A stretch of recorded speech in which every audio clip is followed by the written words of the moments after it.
All right, everyone. Thanks for being. Is this on? Yeah. Greg's going to go home if I don't introduce him, so I think it's time that I. He's ready to go. Well, thank you all for being here for the 2023 Budig Teaching Professor of Special Education ceremony. Dr. Budig passed away about 3 years ago, I think. And he was chancellor here before I was here. I got to know him pretty well. He was a special guy, and he told me one time when I met with him that he felt that the two programs on this campus that were ones that he wanted to fund because of their notoriety was one program in the School of Journalism in the Department of Special Education. He was a big supporter of ours, and he also felt that the school overall was quite strong. So he also created a Budig Teaching Professorship for the whole school. And as many of you may know, we share a writing professorship award that he provided funding for with the School of Journalism. So that's really quite remarkable to have a chancellor doing that for us. I've got to contact Doug Gerard and see what he's got in the docket for us when he retires. Greg Cheatham is our award winner. As you know, Greg got his doctorate in 2007 from the University of Illinois, had a short stint at Arizona State University as an assistant professor, came to us in 2011 as an assistant professor, became an associate professor in 2014, and he just was notified last week that he has been promoted to full professor for this year. So congratulations. And this party's for that too, by the way. I just thought. Before getting this award, Greg has had one other award from the school. He was a promising scholar in 2014, and he won the Bob Frederick Citizenship Award in 2015. Greg just finished a term recently in the last year or two as the editor of a journal many of you will know. I'm not familiar with it, the Journal of it's Young Exceptional Children. And that's a journal that's a resource for teachers and therapists, obviously researchers and family members, and others who work with children with special needs. And it kind of fits the kind of work that Greg does in early childhood education. His nomination letter said the following. I'm going to read this to you. Dr. Cheatham exemplifies what the Budig Teaching Professorship in Special Education seeks to highlight, and that is commitment. Commitment to the development of professionals, commitment to the development of effective educator preparation, commitment to collaboration with professionals and families, and a commitment to the implementation of the program to ensure the quality and quantity of early childhood graduates to serve the countless young children with disabilities in our birth, kindergarten, and third grade education environments. Across his rich career in the department, Greg has offered an example to his colleagues about what is possible when we collaborate within and outside the department to ensure the development of innovative practices in which to facilitate educator development. I think that's a nice way to introduce Greg and to give his talk to us today. Greg Cheatham.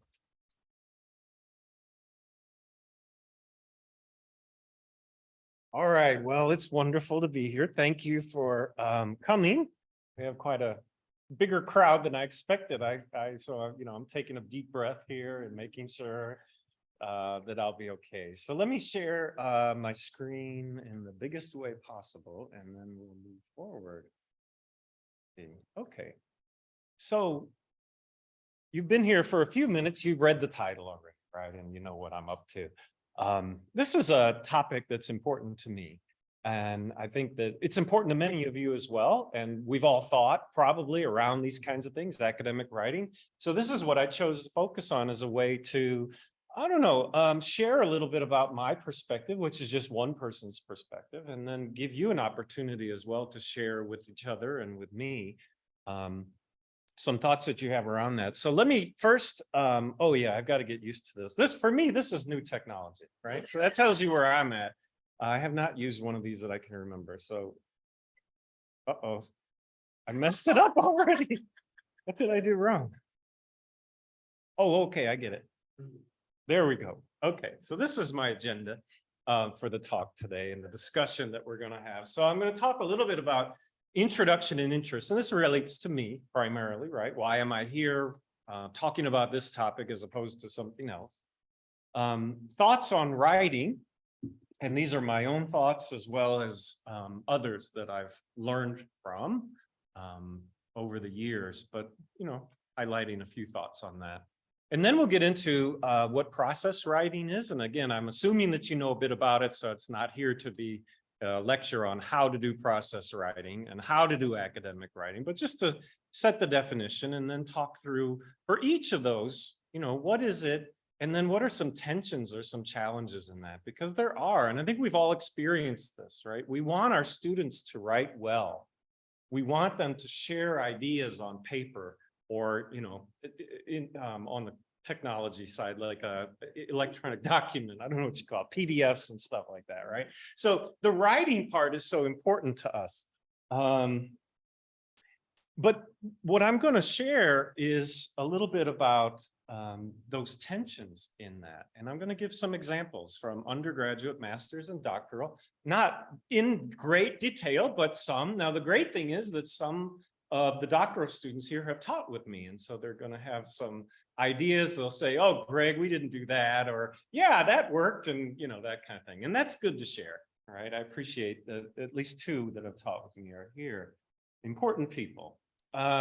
And then at the nearing the end, talk about some continuing challenges. And there are some continuing challenges with reference to writing in academia. And the one that I wanted to focus on, and when I say focus is to kind of proffer it out there as a topic, because it's technology and I don't know anything about it, but the AI movement, right, is going to be affecting us in so many ways. It's already affecting our writing. And how should we be dealing with that? So that's something we'll address. And then I have a few questions for you as well towards the end. All right. You'll know in a minute why I'm putting this up here like this, right? But I'm going to tell you what the thesis is of my presentation. And then I'm going to tell you what the advanced organizer is.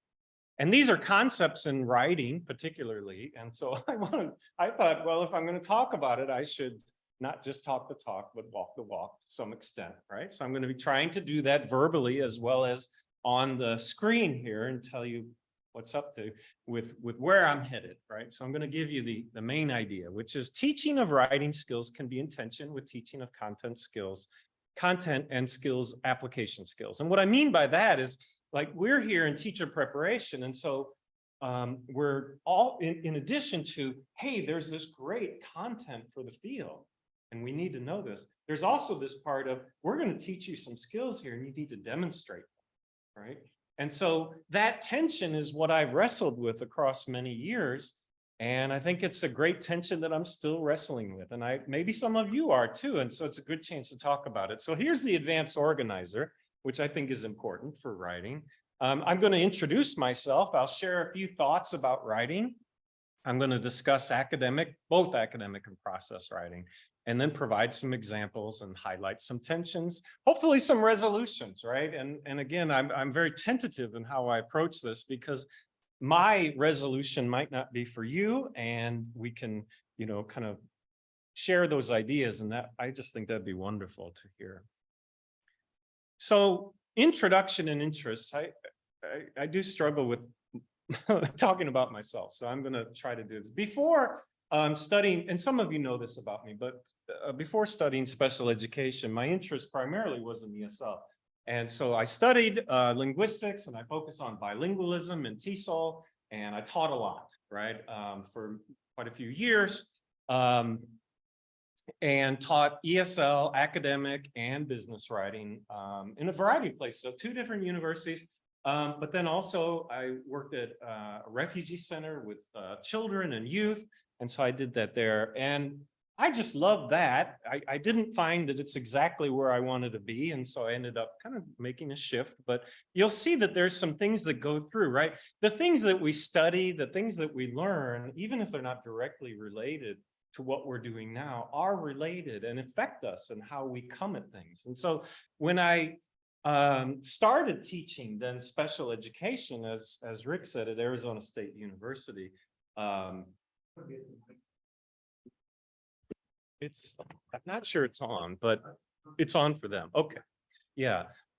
So then I started to think about how can I merge some of these things that I'm so passionate about with reference to writing and apply those ideas and support students to improve their writing, right? And we've all had this, I think, where students will submit something just like, oh my goodness, this needs a lot of work, right?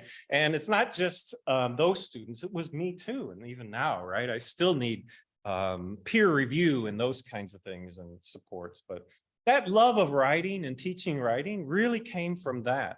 And even though I didn't choose to continue that as my career, as I said, it's really made an impact and affected, or positively, I think, affected. But it does raise more tension for me because I love writing so much. I think it's so exciting. Challenging, yes, but exciting. Yeah. So I do think a lot about writing, but I'm not an expert. Some of you may be content experts in literacy, and I value what you bring. And it'd be great if you can share, not at this moment necessarily, but as we go through this presentation, I would invite you to raise your hand or give me the secret signal, as I tell my students, and they just look at me, what is that? But give me the secret signal, and then, you could just share. Okay, so that's my invitation to you. Share your challenges, share your successes. Tell me what you think of something, just anytime throughout. I do have a few questions at the end, but you don't have to wait until then. All right, so I wanted to share some preliminary thoughts on writing, and these aren't my thoughts, these are others. I think one of the biggest ones that has been influential to me was one of my colleagues at Arizona State University, David Moore, who was a literacy and writing person, I guess you could say. He and I worked together to support doctoral students writing dissertations and doing research. And one of the things that we met quite regularly, just the two of us, but also with the students. And one of the things he said pretty regularly was, writing is thinking, thinking is writing. And I guess I had known that, but I never heard it expressed in words. And so for me, this is one of the big things that I think I can take and bring to the students that I'm working with now.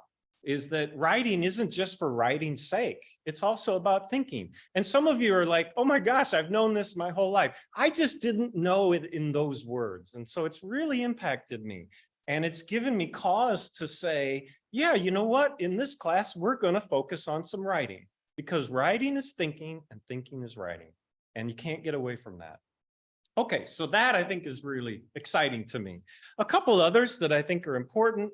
Flannery O'Connor has written a lot, and she wrote one of the things that I have here.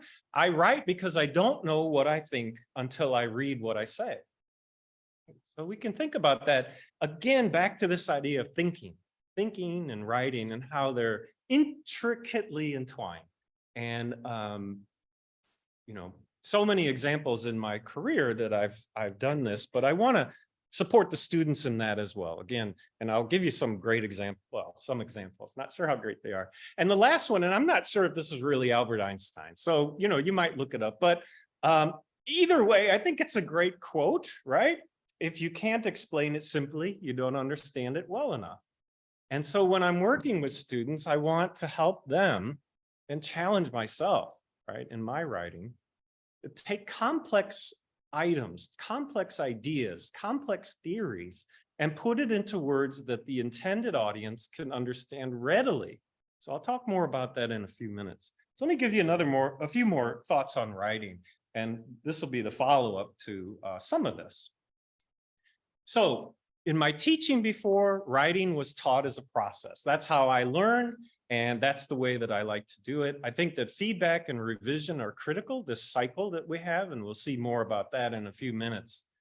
The product part is a different way of teaching, right? And there are probably some positives around that, but I think it's challenging where, a professor, for example, would say to me, okay, write a paper about X. Right? We'll see you at the end of the semester with that. You turn that in, right? We don't do that so much anymore. And so there's a lot of parts that go into process writing. And so this tension is going to come out again. How much do we really endeavor this idea of process? Okay. There are academic writing conventions. And so the reason I put that up there is because I do struggle with the idea that students who have not had the background to learn these academic writing conventions then are going to have more trouble, need more support in writing. And I need to continually remind myself of that. I had a pretty good high school English teacher, Mrs. Thomas, and I learned a lot from her in the 2 semesters that I had her about academic writing, right? But not everybody had a Mrs. Thomas. And so there is a set of conventions, and I recognize that some of that's arbitrary. We've decided, whoever this we is, that academic writing should be like that, right? But that does put some at a disadvantage. And so we need to, I try to think about how can I ensure that those students who have a different kind of background then are still able to participate in this academic part. One of the things that I taught a lot was the traditional 5-paragraph essay. So again, think back to high school, those of you who took a high school English class or even at the university, right? Where you have an introduction, and then you have 3 paragraphs of explanation, yeah, and then a conclusion, right? And the thing that Mrs. Thomas would say, and I think you've heard this before, tell them what you'll tell them, and then tell them what you told them. Right? Does that ring a bell for many of you, right? Okay. So, I like to think that this is a great approach, but it is an arbitrary approach, right? In other countries, they do things rhetorically differently. And some might say, well, wait a minute, why is it so redundant? I don't know, right? I didn't make it up, right? But there are conventions that seem to be helpful that we can use. Okay. A few more thoughts. These are closer to home for me, I guess. I tend to assume that readers are drowsy or busy when they're reading something that I've written. And the flip side of that could be when students write something and they give that to me, yeah, I'm drowsy or I'm busy, right? We all are, right? We're busy. But that really places a big emphasis on me, right? And we'll talk about that in a minute. I want my readers for my work, and then likewise for students, I want people to read that writing and get it the first time, not have to, and we've all done this, right? We'll read an article that's, I'm thinking, Ji-sun and I were talking the other day about Pierre Bourdieu. I can't read and understand him, right? I have to read about him and what he said because it's so dense. And so I remember reading that, and those of you who've read Bourdieu probably understand this well, and even like chunking sentences to try and figure out, okay, what's the clause here? All right, how does it relate to the end? I don't get it, right? But I think that's a burden that is on me or on the writer, right? Rather than on the reader. I shouldn't have to do that to understand. And Ji-sun and I were talking, there may be a consequence to that, and that is that people just don't understand what Bourdieu's talking about. Right. And then we get lots of articles that reference Bourdieu, but then they're not really referencing. Well, I don't know. Are they really referencing what he said? I'm not sure. Right. So another part to that is that readers need transparency in structure. They need that transparency. And that's something that we as writers can provide. And it's something that we can teach to our students at different levels, but they need that. I frequently tell the doc students, hit the reader over the head with X, hit the reader over the head with Y. What is your main point? I gave you my thesis, right? I'm going to try verbally to bring that up again and again about the tensions. I'm going to try to hit you over the head so that you don't lose track of what I'm up to. And ways to do that, right? Expressing the main ideas. We have a lot of reminders of the main ideas in our writing, so we can teach that. Think about how these examples, illustrations, and support, all these examples and illustrations, how do they support the main idea? So all these things come into play and they're teachable skills. The final one is from my advisor, and she said, Greg, your writing is okay, Well, I should tell you this, the first lit review for my dissertation, she said, well, it's a lit review. Right. And I was like, well, what does that mean? Okay, I know what it means now. There's a lot of work to do here. Right. Yeah.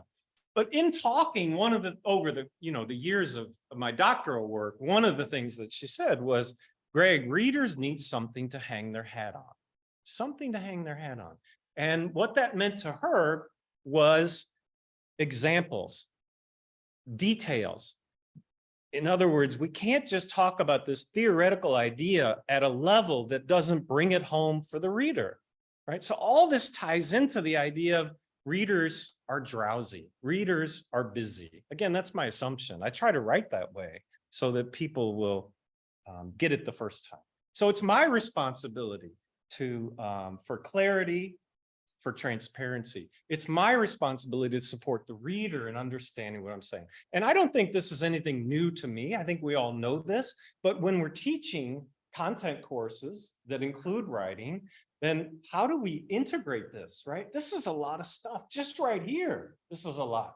But then we go deeper into writing and it's like, holy moly, this class could be a writing class, but it's a content class. And we have teacher education standards that we need to meet with reference to content and also the demonstration of particular skills that are so important that we need our graduates to move forward and be able to do in the classrooms that they're going to teach. Process writing. Okay, so I looked up a good definition and I just want to focus on a couple things, just make sure we're all on the same page. Process writing, the teachers and students go through the process of producing a text together, right? And that can be various levels of production, right? It can be two people really sitting down and doing it all together, which is right way end on one end of the spectrum, but it could be towards the middle where we're working together on drafts and that kind of thing. So students have the chance to think about what they're going to write, produce drafts, revise, edit, and give and receive feedback. So that's the main thing, right? Again, it's not a product, it is a process. And eventually you get the product, but it's going to take a little time to get there. There is quite a bit of evidence of effectiveness. So I just found, one when I was busily trying to put this together. But we've seen in research that students have improved writing products, but they also have lowered anxiety. And that makes a lot of sense. We can see this, or I can see it in my courses where I say, okay, don't worry. We just went, yes, it's a 10-page paper. Yes, but look at this. Here's the steps. And we're going to be with you all the way.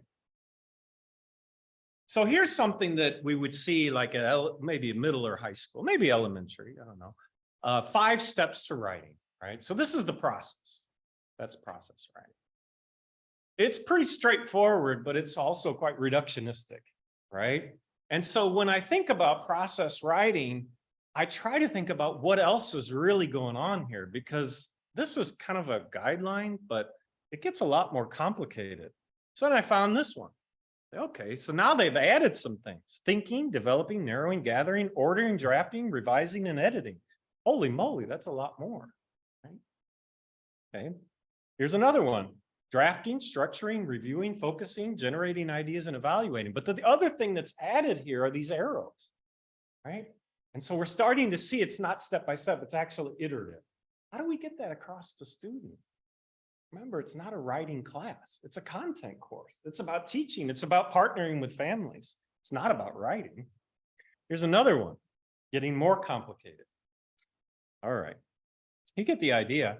So then I'm left with, is this writing? Is that what it looks like? Or is it this? What the heck?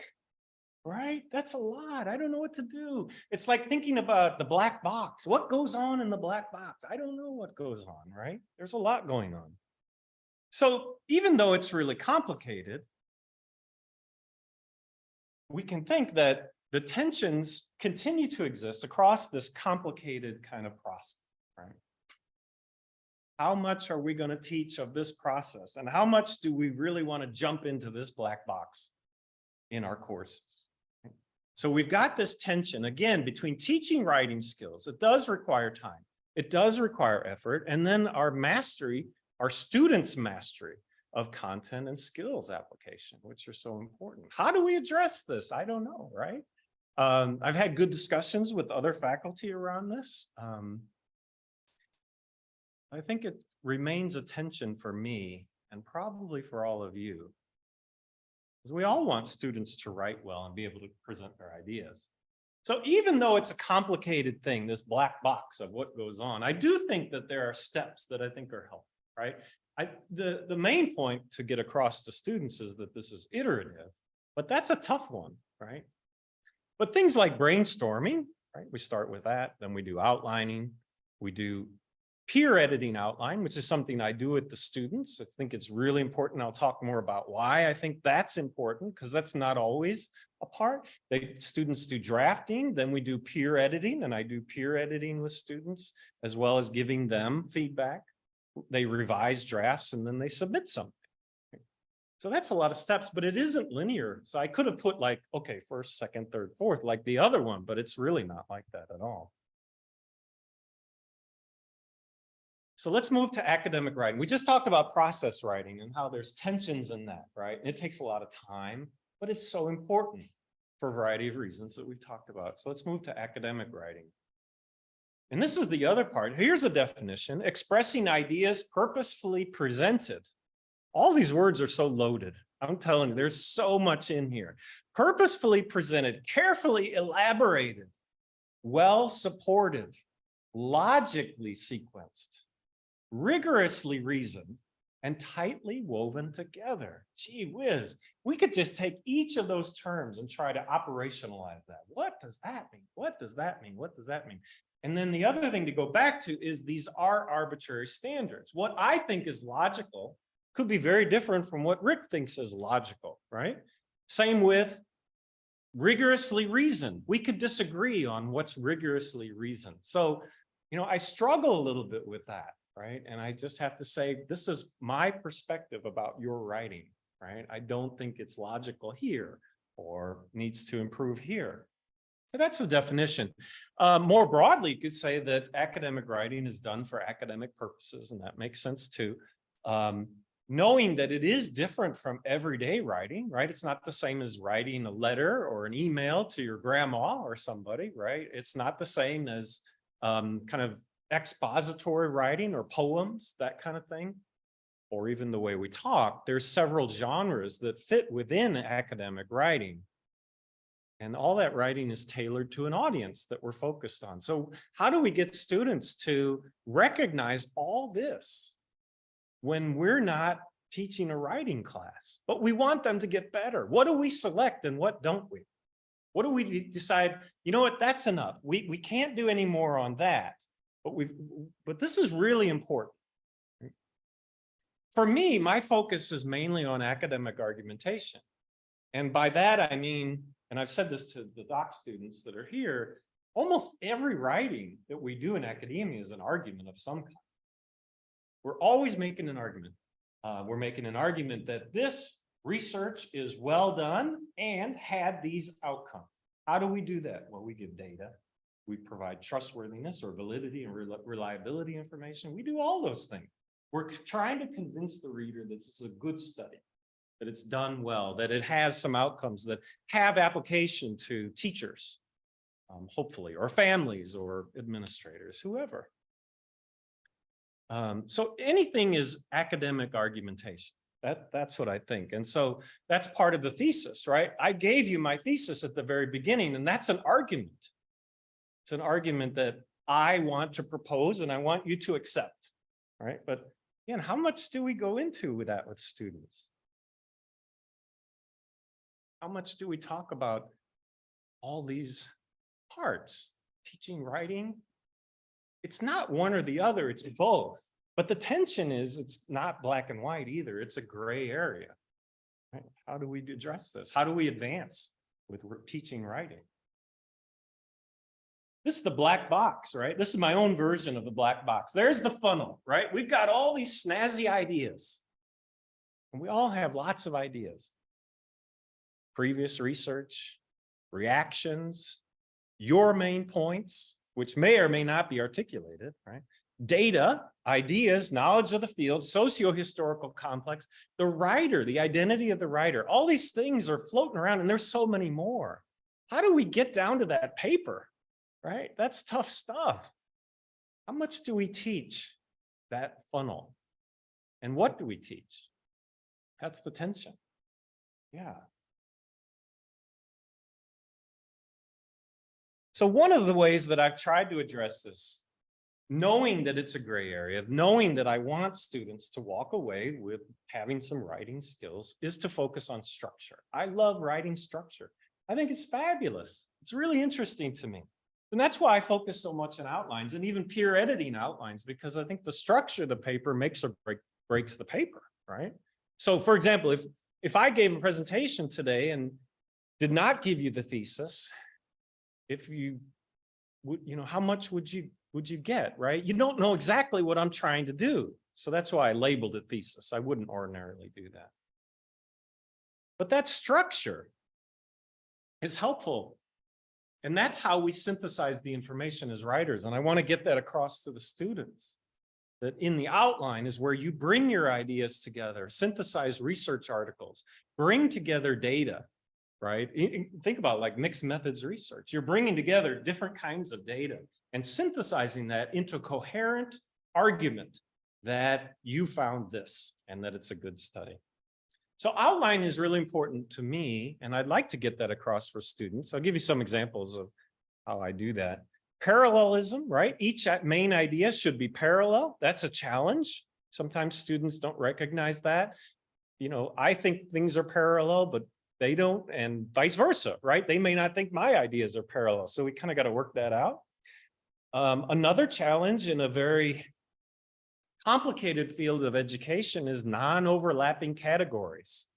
And in essence, all ideas are related to the other, right? How do we pull those apart and say, here's the three I'm going to talk about in a mutually exclusive way? Oh my goodness, that's so hard. I'm just thinking back to Bourdieu. He's got all these big ideas, right? And the field, and he's got cultural capital, and he's got habitus and so forth. Yes, but they're all related. How do you talk about those, present new information, and kind of pull them apart? That's really hard. I used to teach on rhetorical strategies, and I'm not sure if they do this so much anymore, but it was one of the ways that people used to teach. The 5-paragraph essay, right? And then rhetorical strategies. As I said already, argumentation is the prime way that I look at it, but there are others that fit within argumentation. So you can do problem solution. That's a really common one for our field. Another one is comparing and contrasting. Process, like explaining a process, right? And you can think about in a research article when you're talking about your methods and you're explaining the process. How did you do your research? And then even defining terms. So all these fit within argumentation. But I think a lot about which one is the best at this moment in that paper. And I want students to be able to do that too, to think about this big structure, because if we know it's a comparison contrast section, then it's easier for the reader to understand. And then we're more likely to win the argument, right? To make the argument stick. Similarly with problem solution. If the reader knows the problem solution, that's the structure that's coming, then they're more likely to understand the article, get through it, and then possibly adopt what I'm suggesting or what the students are suggesting. Again, back to the thesis, right? In this paper, I argue that, right? Very direct. It should be really direct. And so some of the writing that I've done, I try to put in things like main idea of the paper or argument of the paper, just to make it really clear for readers to scan through. Okay, here's his main point. And I want to encourage students to do that too. And then the other thing that I like to do with students is to teach them that, yeah, you've got these main ideas. One way to think about how you write about that main thesis is to think about simply answering the question when, why, or how. Okay, so if my thesis is there are tensions, then I would look through the student's writing or my writing and say, when are there tensions? Why are there tensions? How are there tensions? That can really help students to move forward, to think about it. So it's not, it's not giving them the idea, it's just giving them something to think about that might help them to structure it better. Part of the structure is focusing on and repeating the main message. Again, tell them what you told them, tell them what you'll tell them, and then tell them what you told them. And then things like cohesion and coherence, which quite frankly, I've never been able to distinguish well between the two. I think they're kind of two of the same, but I try to help students to understand that these transition words can make a big difference. I think of them as signposts. Okay, we're going this direction. Now we're going here. We're going this way. Now we're going deeper, right? So transition words and phrases, as you already know, for example, for instance, in conclusion, to wit. I remember a professor wrote an email to me where he wrote to wit, and I had to go and look that up because I didn't even know what that meant. But it is another example of a transition. So there's transition words and phrases handouts. And so I like students to find those handouts. I mean, for years, I had one right next to my computer. I think at this point, I probably memorized most of them, so I don't need that anymore. But that's another helpful thing we can do. So let's look at some examples, brief examples, right? So there's undergraduate, master's, and doctoral writing. And I just want to talk briefly about each one. All right, where's the tension? Where's the cut line? Where do we decide that this much writing preparation or this much writing instruction is enough? And so for undergraduate, I had to think about each of these levels, but for undergraduate, I thought, well, the primary focus is on content and writing clarity, right? Can I understand it the first time I read it? And then a little bit about academic genre. And making sure, for example, you know, students might want to use slang words like the one I think Eva might have seen students. Sometimes they'll write something like, he was hyper at the during center time, right? Something like that. Well, that's, first of all, it's slang, but secondly, it's kind of pejorative, right? It doesn't sound good, and it says something bad about the kid, and we wouldn't want families to read that, and teachers for that matter. So those are the three things that I focus on the academic, as far as academic writing at the undergrad level. And so one example is from SPED 261, that's Families and Professional Partnerships in Special Education. This course is open to any major. And so, yes, we have special education, we have early childhood or UEC students, but we also have students from social work, nursing, business students, and anyway, some others, right, that we wouldn't expect. So it's open to anybody, but the students, one of their assignments in that class is to go and interview a family of an individual with a disability. It could be a child or an adult. So they're interviewing parents, caregivers, and they'll go out in pairs. Well, I guess these days, a lot of it is Zooming, but they meet, and I'll give them possible questions that they can ask, and then we talk through that. But we really do focus on the writing part of that. And so I tried to think, what are the ways that I want to support the undergrad writing? And again, thinking most specifically about, I want them to have the content, which in this case would be learning about the family. I want them to make it clear when they write, and also to write in an academic way that doesn't belittle children or families at the least, right? So here's a few things. One thing that I added to my syllabus a number of years ago for every class where I do writing is a rationale for writing. Why would we do this? And the reason I had to do that is because on course evaluations, the students were writing in there, Greg, this is not a writing class, right? Yeah, you're right. And so now I have a rationale, and I read it with the students at the beginning so that they understand why I'm doing it. I'm not sure if they accept why I'm doing that, but at least they know that I have a rationale. I'm not just pulling it out of the air. Practice with smaller writing assignments. So we have small writing assignments through the semester where I give them feedback primarily on content, but I also then address writing clarity and even academic things. So for example, for undergrads, for some of their smaller assignments, they also even have to do some parenthetical citations. So then that means that they're paraphrasing. That's a skill, right? We want them to have that. So that's pretty cool. Again, I get a little resistance on that. Give them example papers, provide them with general outline. For this paper, I give them an outline. Here's 4 main headings. Use these. If they're not there, you lose 1 point, right? It's very specific. They have to have that. And the reason I had to do it there was because in past years, I was just, as I talked about earlier, just getting things that I couldn't understand. I just couldn't get it, right? So I think this is modeling for them. They're not coming up with it, but they're having a model. I also provide some information about purpose statement and advanced organizer.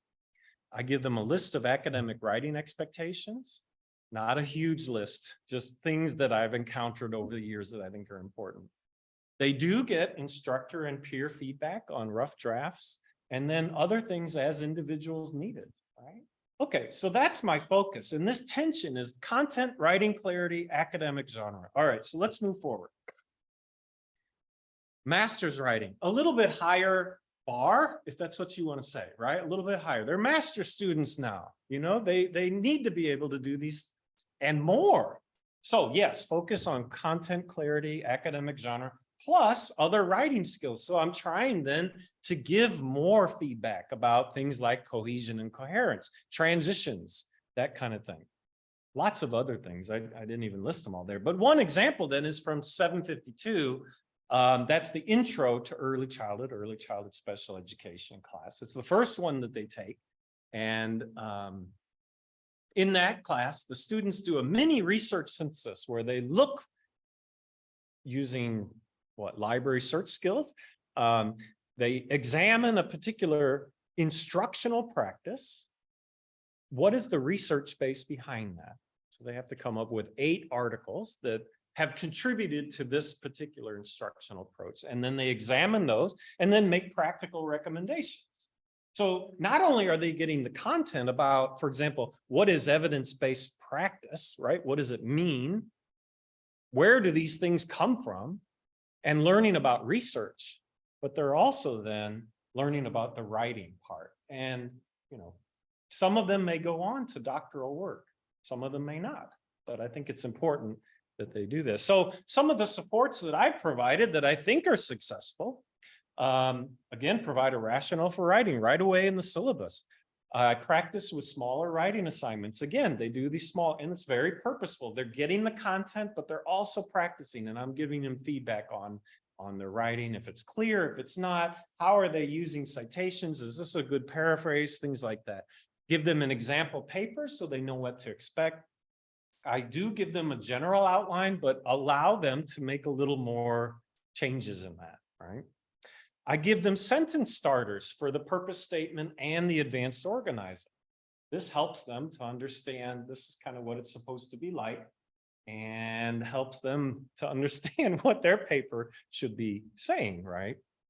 Instructor feedback on the topic, selected empirical literature, instructor and peer feedback on outlines and rough drafts. And Taryn and Jisun, who have taught this with me, know that this is intense, right? I mean, without your help, those semesters, it's hard. And I've taught it by myself. It's tough when you get X number of students and we need to provide. So that's that, again, that's that tension. How much can we really go into it? Okay. Doctoral writing. This is the last example, and then we'll move forward. But this is, again, one way to try and highlight this tension. So here, basically, it's the same stuff: content, clarity, academic genre, and many other things. And so any of the students that have written with me know that I'm trying to model the process of writing, but also help them to see the changes. And I think we all do this, right? Change this to this, change that to that, make it different. This goes from idea inception all the way up to publication, assuming that it gets there. So I've thought about how to support students, and I've tried different things, and some have been successful and some less successful. Analyze published journal articles, not just for the content, but to look for how is it presented? What is the structure, right? And the easiest one of that is to say, we'll follow APA format. There's specific headings that you have, right? And that's true for research articles, although there's a little bit of wiggle room there. But for other articles, conceptual pieces and practitioner kinds of articles, taking something that's been published, it's gone through all the peer review, and so it's probably pretty well written. And saying, okay, where are the main headings? Where are the reminders of the thesis statement, right? And how do those main ideas match or not match with the advanced organizer? So there's a lot of little things that can be built in there. Peer review of articles that have been submitted for publication. So I'm on a few editorial boards, just like all of you. And that gives me an opportunity to invite doctoral students, and we work together and then give feedback and talk through that. I think that's just so essential. It's one of the ways I think students learn a lot about publishing articles. I provide model thesis statements in Advanced Organizer, and then let the students figure it out, right? And scaffolding as much as necessary, and hoping that then by the time they graduate, they can write their own thesis statement in Advanced Organizers and think about a lot of these things. Sentence level edits. One of the things that I've noticed is that when students are newer to the field, doctoral students in particular, newer to the field, that they don't necessarily have all the semantic load or the connotations that come with terms, right? So for example, one of the things that I write a lot about is parent professional partnerships or family professional partnerships. I did that too. But then you can say, well, what does partnerships mean? And how is it the same or different than parent participation, which is in IDEA? And how is it different than some of the other terms that are out there? I don't know. There's a lot of terms, right? So teaching this, and I didn't really make a good bullet point here, so I'm struggling a little, but write, revise, repeat, submit, revise, submit. And there's a lot more in there, right? But that's kind of what we're up to. It's almost like the paper's never done.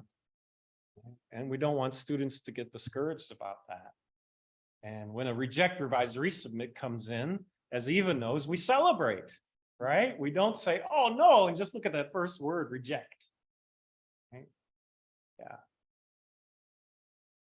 Okay, and other as needed. So this is another example of how I'm trying to balance these tensions between teaching of writing, supporting the skills, and then helping students get the content and be able to express that.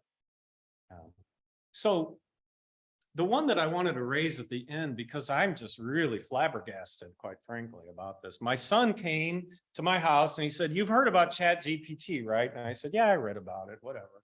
Well, then he sat me on the couch, he opened his laptop, and he just showed me what it can do. It's shocking. It is absolutely shocking.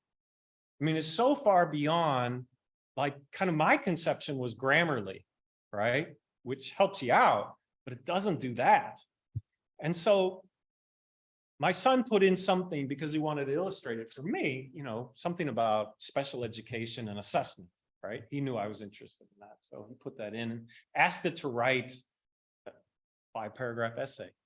It was really good, right? And so I'm amazed. I'm amazed. Students are already using these tools. We cannot ban them, right? And so what I'm reading now is the teachers are looking for ways to incorporate that. And I kind of think of it similar to calculators, right? When I was young, believe it or not, we didn't have calculators in school until I hit, I don't know what, maybe high school. And part of it was because they banned them, right? But part of it was because it just wasn't as widespread technology. They weren't so cheap. But nowadays, they look at, especially in high school, they look at calculators as an integral part of the learning process. And so are we going to do the same with ChatGPT and some of the other AI ideas that are out? So here's some questions for you. And you may have your own, which is cool too. I'd be happy to entertain those questions. To address the tensions between or among teaching, writing, and teaching content, like what is that a question to address? No, maybe not. How do we address? All right. What suggestions? Okay, what suggestions? All right, but okay, never mind. What questions or suggestions you have to support students about supporting students, and then even about AI and ChatGPT? All right, so those are my concluding marks, and I'll open it up now and just ask, hey, do you have anything you'd like to share?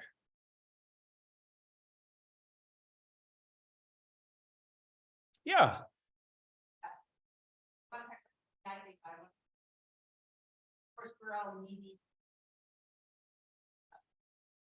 This time of semester. Yeah.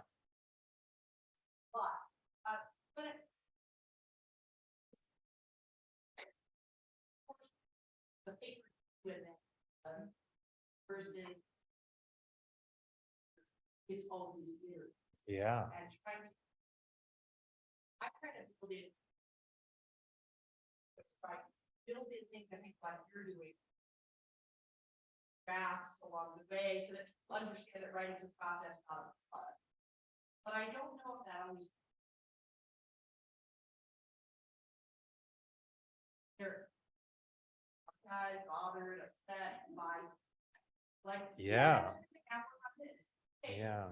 now, so, and in fact, I think after it's not necessary.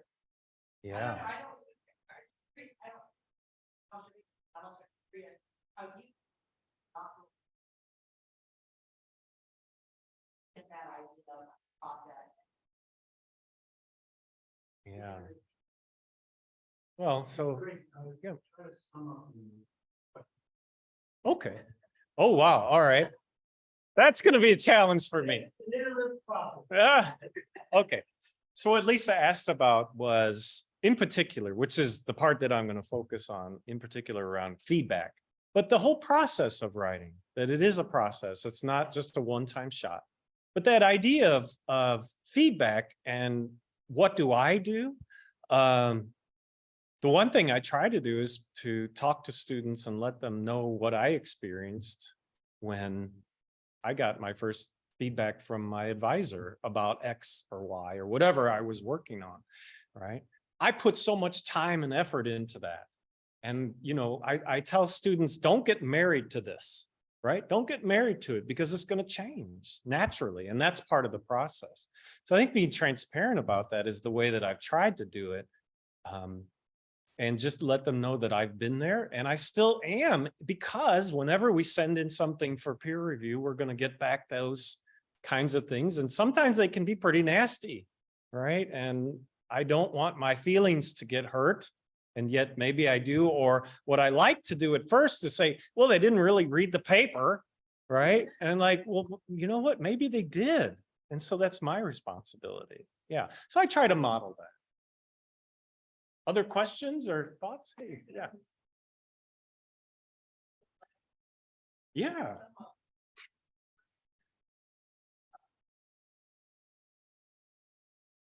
Yeah.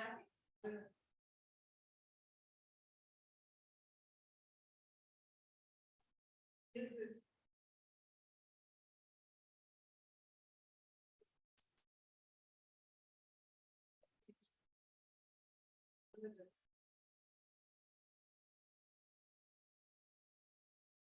That was a first.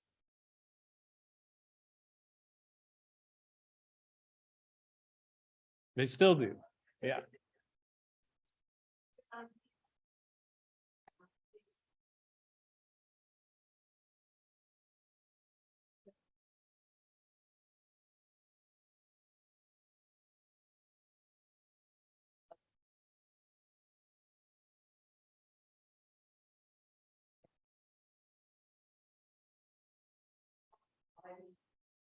Yeah. Mhm.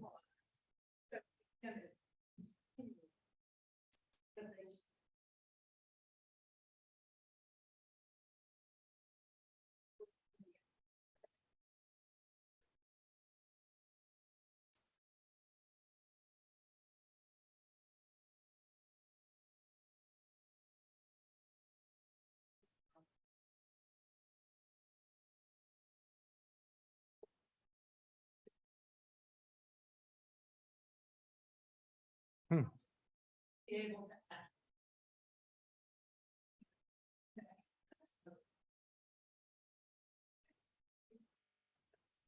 Yeah.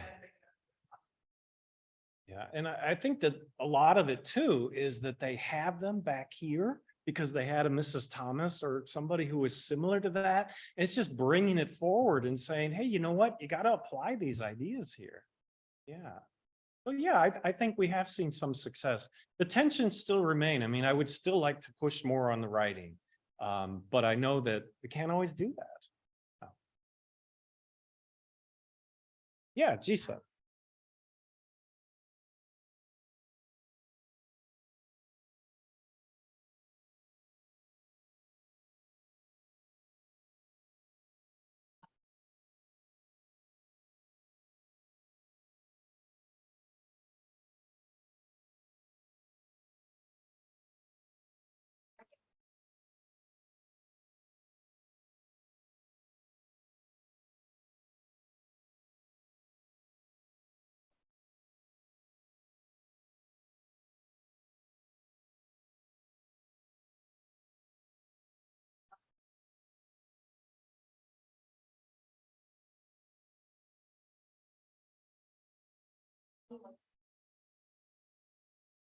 Yeah.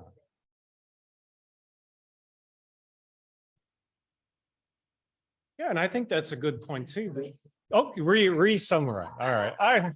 Okay, so what Ji-sun said is that the feedback loop, let's call it that, that she's become over the 2 years, pretty accustomed to the feedback loop already, knowing that this is something that's supposed to build and make a difference. But the one point I was trying, oh crumb, now I forgot because I had to in one sentence summarize what Ji-sun said. Anyway, it was about the feedback and taking the feedback, not taking it personally is hard. It's hard and it's a skill, right? I'm still, as I said, I still struggle with that. So I'm glad to hear that you've moved along. Yeah, I think you have to. Yeah. Other comments or questions? Yeah.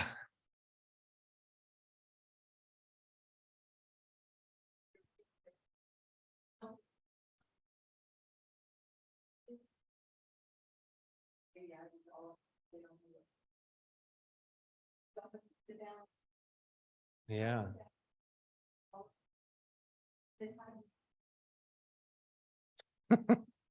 Well, I think for the okay, so what you've asked is how do we, for undergraduates, how can we look at their writing and think about the content, but also think about some of these academic writing standards like proper noun. And what I do is I mark those. Like now I'm using Canvas. This is my first semester because I'm a late adopter on every technology, right? We already talked about that. So this is my first semester to use Canvas, but it's similar to Blackboard. And I'll just put a little note there and let them know that this should be capitalized, right? But the latter question was, how do we know that the students read it? And I don't know that. The only way that I think we would know is to have, like in the master's program where we have the students revise and submit it again. And, you know, we do peer editing. And so I can check for the big paper for the undergraduates. One of the ways that we, and Ji-sun and Taryn, well, Taryn taught on your own, but in that class, it's comparing our feedback to what the students actually did. And what I tell the students is, if we give you feedback and you do it, you get an A. That's it, right? And the same at the master's course. That's what we did. But we had to have that loop in there. And for the smaller assignments, there isn't the loop. So I'm just hoping that they understand, you know, Greg really wants us to capitalize when it's supposed to be capitalized. Yeah, yeah.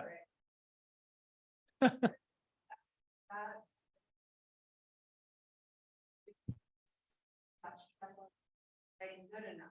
Mhm. That's right. Yeah.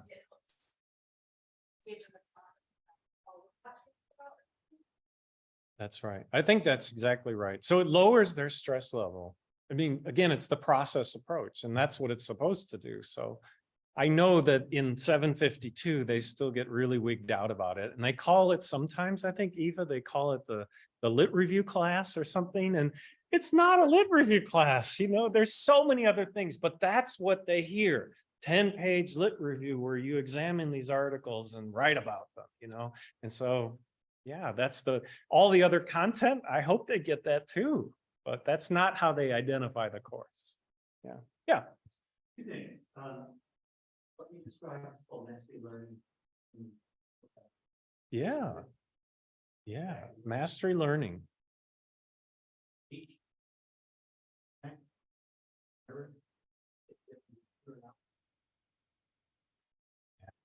And Perfect. you can do that any level. Mhm. We just look Yeah. at Yeah. standardized deadlines. Get in the way. Repeat that. Here's the real Oh boy, here I go. Here's the question. AI changes everything. That is likelihood of the need for the way we utilize change us. Yeah. Quick example.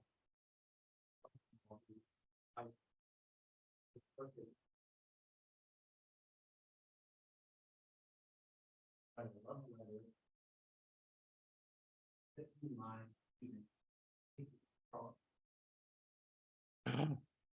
He wrote this, gave it to her, took 8 seconds.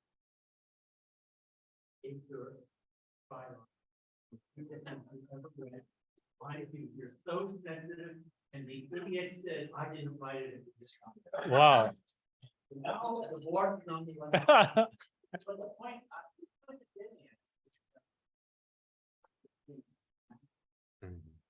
other technology now. Well. I'm saying you don't think.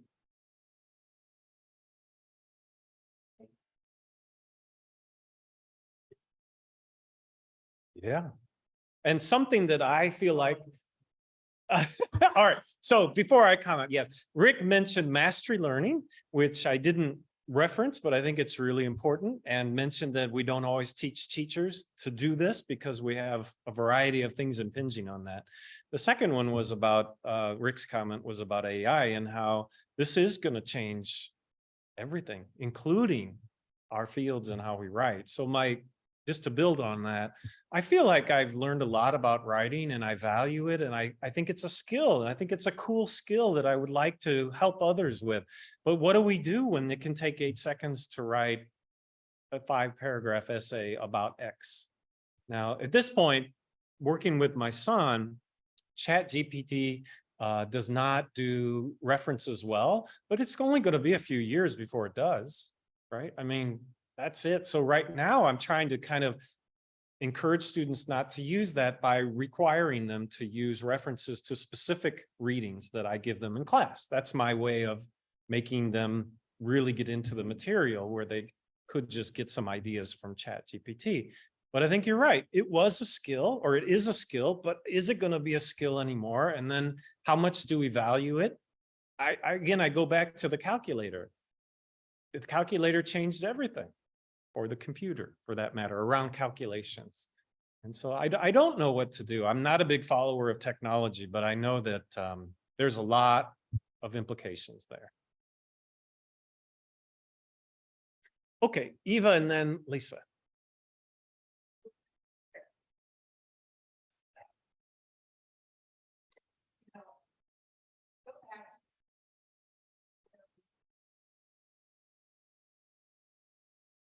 Mm-hmm. No, that's exactly right. Yeah.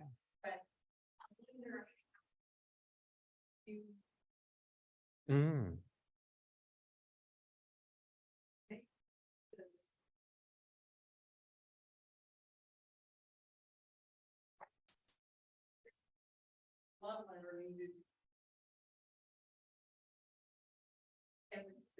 No, I mean, it's just for this, I'm gonna,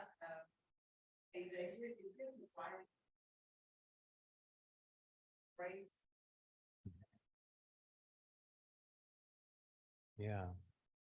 Well, one of the ways that I've read that teachers are doing some of this is, and I don't know what level they were at, I don't remember in terms of elementary, middle, high, or higher ed, but they were having students examine what Chat GPT is doing. And I think that would go along exactly with what you're talking about, and look for accuracy, examine genre, think about the audience. I mean, there's ways to do it, but in the end, they're not going to be writing anymore. So I'm just not sure, because thinking is writing, writing is thinking. Well, if they're not doing the writing anymore, I mean, if I get rid of the writing part, again, I'm back to, I don't know what I want to say, because it's in the writing that things come together for me in my head. I don't know where we are. Yeah, Lisa?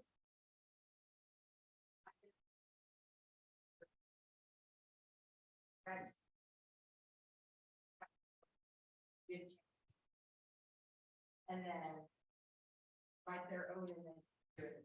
Hmm. And my daughter, she told me that her on that the assignment and they're writing. Oh, okay. That's kind of what Eve is suggesting too. Yeah. That's, those are reasons. Yeah. That's right. It's Oh. online. Many of our students are EDD students, are practitioners and writing days. They write all of them. What level of writing skills should we expect, and how do we get them to? You may have 5 writing at a time, and why push more on writing? And Okay. So the question there is around EDD students, and tell me if I'm wrong, but most of them are probably principals, administrators, or gunning to be that, right? And so they may not be writing the 5-paragraph essay or the long dissertation. I really had a good model about that, and I've incorporated some of this. I didn't talk about it today, but I have incorporated some of this into other courses. At the University of Illinois, I got my administrator certificate in Illinois. And one of the courses, the teacher did focus on writing, and I loved it. And I loved how he modeled it. But one of the ways he would do that is, we've got a circumstance, we've got something going on. You need to know the legal ramifications of all these possible. And then you need to write a letter to your community, telling them what happened, why it happened, how you're addressing it. And that was a way to incorporate the writing aspect that seemed more real at the time to us, right? At that time, I thought I wanted to be an administrator. I thought, of course, I'm going to write letters to the community, letters to the superintendent, memos to X. And so that, I think that was a grand, if I can say it that way, a grand way to do it. You know, it was very applied. And I like that. Yeah. One last question.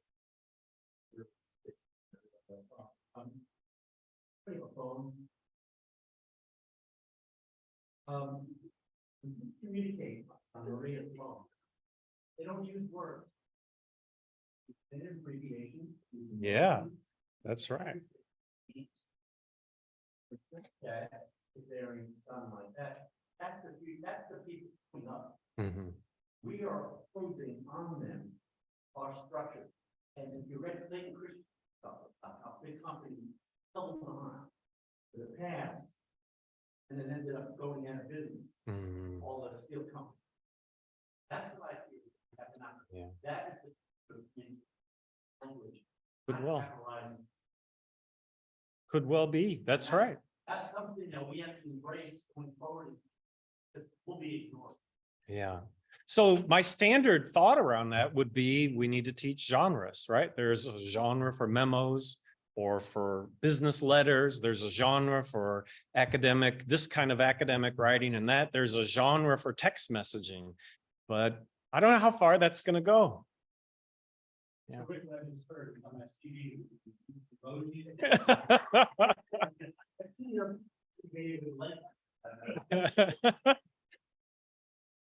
And then YouTube's going to be right in the. Ah, there it is. Yeah, it is dissemination. How much do we include things that are posted and have 1,000 or 2,000, 3,000 reads, and I'm not arguing for this, as opposed to the article that has a high count that has 12 people. Yeah. I mean, technology is never perfect. Yeah. The metrics. Yeah. One more? Yeah.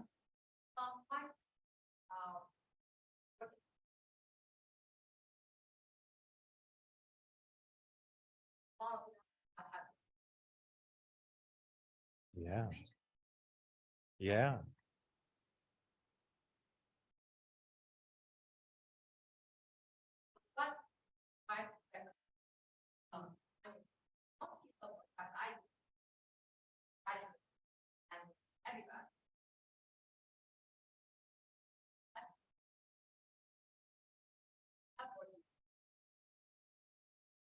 Yeah. Yeah.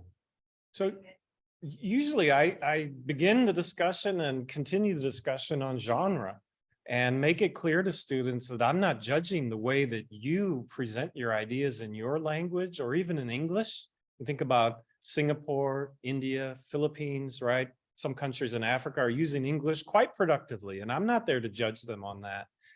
With doctoral students, it's the easiest to say, look, if you want to get published, I'm going to teach you some standards that are going to help you be published, right? Or the other example around those memos and so forth, if you want to be a principal or an administrator in the United States, you're going to need to write these kinds of things. I can teach you some formats for these that'll make it so that you're more successful in your work. So tying it to that, I think, is important. But then, as I said, the other part is to let them know that this is an arbitrary thing. I'm not saying your logic is wrong or your word choice is wrong. It's just different. But I want to help you to understand that people are going to be judging you based on your writing, the way you format your resume, and the words you use. Those are things that'll do it right, and you're more likely to get a job and keep a job. Oh. We did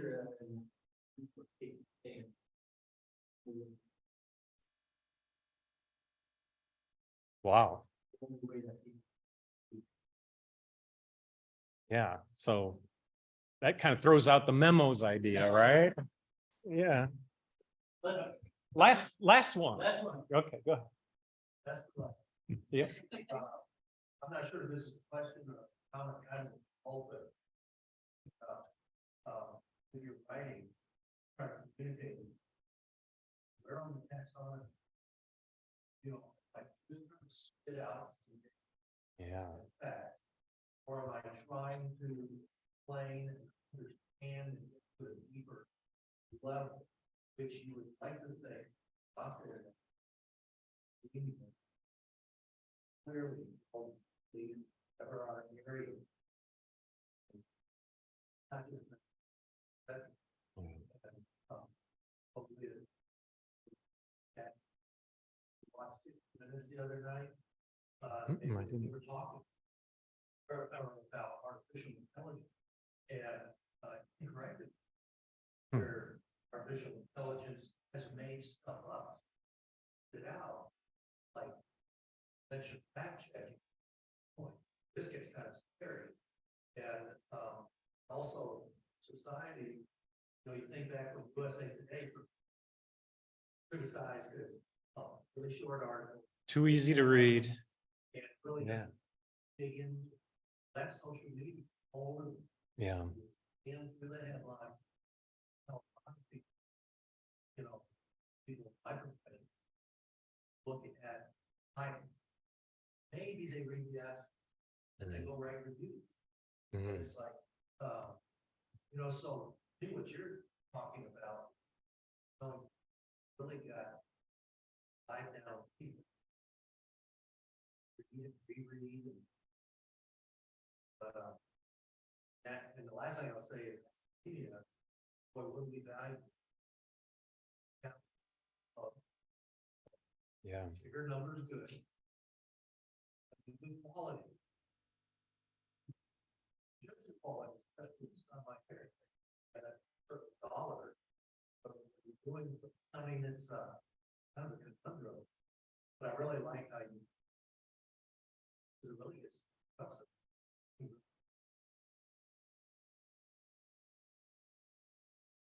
And I think taking it a step further is what Rick's done and, the AI, but then looking at text messaging and all these, this is all going to change for us. So, yeah. Maybe it's the model. Hmm. You ever try to read the mortgage? It's English, I'm not going to figure it out. You have to hire experts who know that language.